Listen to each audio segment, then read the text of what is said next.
Kita mulai lagi. Iya. Saya mau apa sedikit? Cepopong bercerita 50 tahun yang lalu. Iya. Karena waktu itu Cepopong istri wali kota di Bandung. Gitu Cek ya? Tidak ada urusan bansos. Jadi begini, Iya. itu memang zaman Orde Baru semua ada dana taktis yang tidak perlu dipertanggungjawabkan oleh Kalau pemerintah. bansos ini? Ini kan kita membuat nomenklatur banyak nomenklatur yang kita buat. Persoalannya adalah ada orang yang memanfaatkan nomenklatur Ya ini. itu. betul. Jadi bukan tidak salah bansos itu, tapi caranya Nah, itu dia kata yang Bang harus Nasrul tadi ya. tepat. Kan itu persoalan. Jangan bansosnya dihilangkan ya. Jangan dihilangkan. Iya, Dan iya. nomenklatur lain juga bukan hanya bansos loh Pak. Yang bisa dimainkan orang. Bantuan daerah bawahan. Itu juga dimainkan. Iya. Banyak. Jadi oleh karena itulah sistem yang harus bisa mengontrol. Nah, itu, betul. Bagaimana menggunakan sistem ini? Bagaimana sistem ini bisa bergerak? Ya. Nah, itu persoalan kita utama. Itu artinya- bagaimana kontrol oleh aparat penegak hukum bisa Iya. berjalan. Bukan pribadi loh Pak ya. Iya. Sistemnya. Kan ini. Sistemnya ini sebetulnya kong kali kongnya ini bisa gampang ditebak nggak? Bisa dong. Bisa. Makanya KPK ini didirikan untuk supaya penegak hukum itu jadi baik. Oke. Itu. Ya. Artinya Kalau tegasnya sudah penegak hukum sudah benar, Ya. ini sistem bisa berjalan dengan baik. Jadi bansosnya sendiri bagus kan untuk kepentingan masyarakat. Masyarakat, Kan begitu. yayasan, panti asuhan, rasa, sekolah-sekolah kan bisa dibantu. Oke. Sehingga masyarakat itu bisa dimajukan dengan itu. Sama dengan sekarang kita Iya, dana taktis dana desa Iya, 1 ya. miliar kita usulkan kan Cepopong Dana aspirasi. 1 miliar setiap desa. Tapi kita lihat dulu nanti bisa nggak dikelola dengan baik. Oke. Maksud dana itu kan benar. Bagaimana menggerakkan Pengelolaannya ekonomi di yang pedesaan. harus Iya. Tapi ada satu hal yang menarik kalau kita lihat secara filosofis ya. Hah? Bansos, bantuan Sosial. sosial. Itu dibantu untuk sebuah kegiatan sosial, untuk kegiatan masyarakat, tentu lebih kepada masyarakat golongan Iya, bawah. betul, Iya. betul. Tapi ketika ada koruptif dalam bansos itu, siapa yang melakukan? Dosa. Pemimpin bangsa ini. Iya. Pemimpin daerah, tentu yang di dalamnya tidak mungkin hanya kepala daerah tanpa melibatkan Oh pasti itu. persetujuan Dari DPR, Dewan. Dewan ini juga merupakan perwakilan dari parpol-parpol. Iya. Oleh karena itu, kalau bicara sistem, maka sistem itu juga harus dimulai dibenahi dari parpol. Sistem pendanaan parpol. Karena berujung ini kepada sistem pendanaan parpol juga. Karena kebutuhan Karena dana jika pemenang. kepala daerah ini dalam yang saya tangkap bang tunggu dulu bang, jangan dipotong semua bang. Dalam yang saya tangkap di daerah-daerah ketika saya menangani kasus-kasus yang terkait dengan bansos ini, kepala daerah pun mau tidak mau harus mengakomodir kepentingan parpol-parpol dalam penyaluran Ya. itu. Diakui oleh kepala daerah tersebut. Kepentingan parpol tersebut hanya bisa berjalan ketika DPRD menyetujui. Memang ada sebuah sistem. Oke. Jadi benar kata Cepopong tadi, sebenarnya tidak bisa dipungkiri bahwa bansos ini dalam praktek lebih banyak digunakan dalam konteks dana taktis tadi. Ya. Walaupun kata Oh ya, Bang dapat suara. Khairman Harus bahwa dipertanggungjawabkan. Harus dipertanggungjawabkan. Baik. Oke. Sistemnya dirubah sekarang. Ya. Ada pertanggungjawaban. Persoalannya adalah pertanggungjawabannya itu abal-abal. Oleh karena itu kehadiran pihak-pihak seperti LSM daerah-daerah dan bukan hanya ICW ya, karena teman-teman penggiat anti korupsi Banyak ini di banyak di daerah-daerah yang bukan hanya ICW. Termasuk sebenarnya ICW ini cikal bakal dari LBH dulu, Lembaga Bantuan Hukum Jakarta, YLBHI, dan Oke. saya ada di dalamnya dulu ya. Baik. Tapi mereka ini justru pahlawan pemberantasan korupsi Indonesia. Oleh karena itu saya berpikir DPR, pemerintah harus memperkuat keberadaan mereka. Baik. Jadi Oke. masalahnya ini jangan kita lari kemana-mana. Ya. Ini penyalahgunaan wewenang. Di situ persoalan. Iya. Jadi dimanapun itu bisa terjadi. Saya kasih contoh. Waktu pemerintahan Pak Harto. Itu program sangat bagus-bagus Pak. Untuk nelayan ada kredit khusus untuk nelayan. Iya. Diberikan, dialokasikan oleh Bank Indonesia untuk itu. Tapi yang terjadi apa? Saya usut di Ambon, Pak, di Maluku. Itu memang dibuat permohonan kredit nelayan. Tapi uangnya itu bukan untuk nelayan. Diambil sama toke juga. Yang membuat usulan itu tadi fiktif lah, dibuat semua nelayan itu. Jadi soal memiktif itu dari dulu Pak, ini ya. Itu penyalahgunaan. Jadi Baik. dimanapun itu bisa terjadi. Sekarang bagaimana kita mengontrol itu? Yap. Itu persoalan. Oke. Donald, kalau begitu banyaknya orang yang terlibat dalam permainan dana bansos ini, seberapa penting kemudian kita menyambut keinginan atau tawaran dari KPK kepada Pak Rio untuk menjadi justice kolaborator itu? Kalau tawaran ke Pak Rio, dalam pikiran saya kalau kita merunuk kepada SEMA 4 tahun 2011, itu syarat justice kolaborator adalah orang yang bukan intelektual dader, bukan pelaku utamanya. utama. Jadi kalau bacaan saya nih, walaupun beliau nggak setuju, tapi kalau kita merujuk kepada realitas, kalau dia ditarik menjadi justice kolaborator, besar kemungkinan ada pelaku utama. Beliau pasti nggak setuju. Tapi realitasnya seperti itu. Iya. Karena kalau kita bicara, ada yang kontekstual dan ada yang di luar konteks, tapi kemudian berkaitan dengan peristiwa sehingga harus dibaca secara utuh. Nah, kalau berkaitan, ada tawaran kepada Gatot, ada tawaran kepada Patrice sebagai justice kolaborator. Kalau orangnya intelektual dadernya adalah mereka dan kemudian mereka pada top level main aktor pelaku kasus korupsi, ngapain juga KPK ngawarin jadi justice kolaborator? Karena nggak ada lagi orang-orang yang mau dibongkar keterlibatannya. Oke. Tapi karena ada orang yang mau dibongkar keterlibatannya oleh KPK, maka proposal ini masuk, ditawari jadi justice kolaborator. Maka sesuai dengan SEMA 4 tahun 2011, justice kolaborator diterima oleh bukan orang yang menjadi pelaku utama.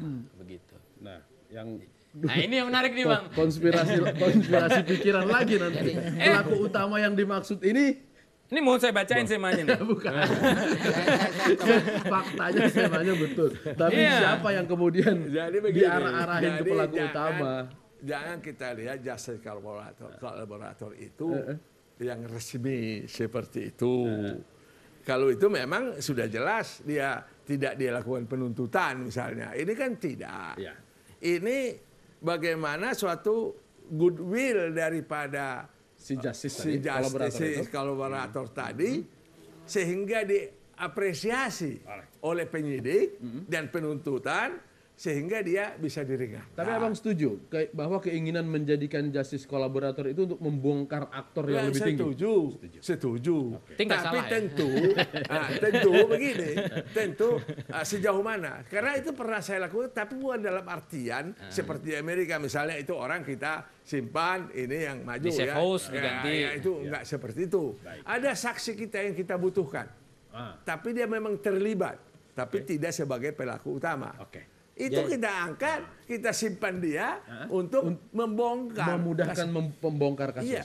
Untuk tahu sistem mereka, cara mereka itu kan harus ada yang memberitahu, Pak. Misalnya, saya khusus dulu kasus bulu bebek. Bulu bebek urusannya itu diekspor. Itu bagaimana kita tahu jumlah produksinya? Bagaimana kita tahu diekspor dan kembali lagi dari Hong Kong ke Indonesia? Terpaksa manfaatin orang dalam. Manfaatin orang itu. Catatannya itulah yang kita ambil untuk bisa membuka. Saya ingin ingatkan bahwa justice kolaborator ini timbul istilah ketika terbitnya SEMA. SEMA ini bukan produk hukum.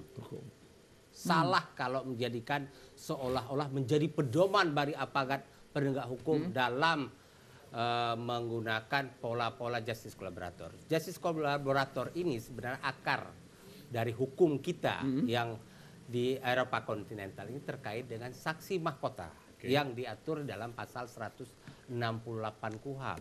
Namun bahwa pengaturan saksi mahkota dalam pasal 168 KUHP ini tidak lagi mampu mengikuti perkembangan hukum acara.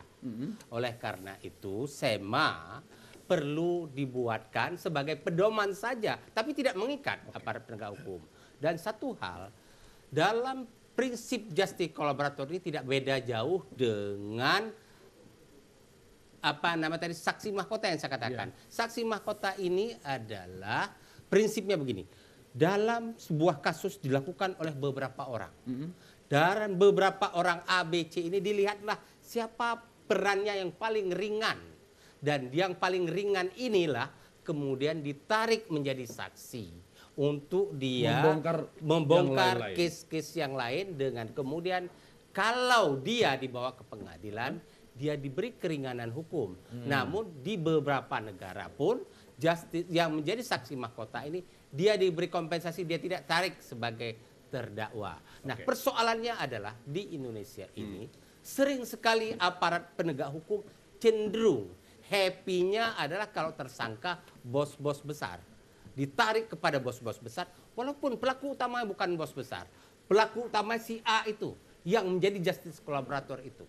Tetapi dia disuruh bunyi untuk mau membongkar ke atasnya. Kalau cuma bunyi kemudian tidak itu praktek yang terjadi sekarang tidak ada ini. pembuktian Dan nanti? inilah yang sebenarnya tidak boleh terjadi. Oleh karena itu dalam penerapan justice collaborator harus dicegah, jangan sampai orang yang menjadi justice collaborator padahal pada dasarnya dia pelakunya, tetapi karena dia mau nyebut-nyebut A, B, C yang di atasnya, saya kira kemudian nggak dia terlalu mudah lah penyidik.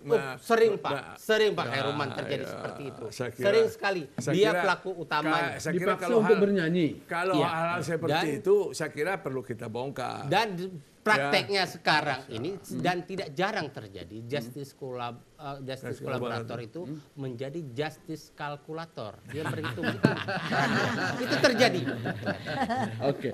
Kalau cerita yang di Amerika tadi, kemudian cerita Bang Khairulman di waktu di kejaksaan, membongkar sistem dan yang lain-lain. Yang lain-lain ini yang sudah dijadikan tersangka atau di luar daripada itu? Oh, yang tentu semua keterlibatan. Suatu kasus itu kan harus bisa kita konstruksikan, Pak. Konstruksi kasusnya bagaimana? Siapa yang terlibat di dalam? Apa perannya masing-masing? Kan itu harus kita bisa dapat. Untuk menguatkan peran yang sudah menjadi tersangka atau keluar mencari orang-orang lain di luar? Tergantung kepada tingkatan penyidikan kita. Kalau sudah selesai, ya untuk apa lagi ini? Ya kan? Yang kita butuhkan itu kan saksi justice collaborator ini adalah mengungkap berbagai hal yang sulit kita dapatkan. Yang sulit. Iya. Bukan arahnya harus mencari seperti kata Bang Nasrullah tadi. Itu jangan begitu. Jangan menegakkan hukum tidak boleh begitu, Pak. Ya, itu berdasarkan fakta. Jangan Bapak meminta supaya si A menjadi tersangka. Kau tukangi supaya dia tidak boleh. Dan yang terpenting sebenarnya fenomena justice collaborator itu sudah begitu menggeliat. Hukum acara belum ada. Ya, oleh karena itu Mahkamah Agung sudah dalam keadaan darurat mengeluarkan SEMA. DPR harus antisipatif. SEMA itu seharusnya dijadikan sebagai hak inisiatif DPR untuk membuat sebuah undang-undang yang terkait justice collaborator. Ini kenapa kan banyak curiga, Pak. Ya, justice collaborator ini bisa banyak kecurigaan, maka itu tidak dipraktekkan. Tidak dipraktekkan. Curiga nanti jangan penyidik nih kong kali kong sama si justice collaborator. Justice kalkulator jadi. Kalkulator jadi ya. Kita dia mengakui makanya itu tidak kita buat di dalam sistem kita. Kita tidak buat. Ini yang sekarang kalau sedang begitu dipakai berdasarkan SEMA dari Mahkamah mana? Agung gimana, Pak? Iya, dari mana undang ininya? Jadi SEMA itu kita artikan tadi itu kebijakan-kebijakan penyidikan. Kebijakan penuntutan. Orangnya tidak ada dasar hukum supaya orang itu tidak boleh dituntut, Pak. Enggak ada, tetap dihukum tapi diberi keringanan. Ya, keringanan apa macam-macam. Saya ke Donald dulu. Kenapa kemudian ada anggapan atau asumsi bahwa kalau ada justice collaborator ada orang lain yang lebih tinggi yang mau disasar? Karena kalau kita lihat presidennya kan begini.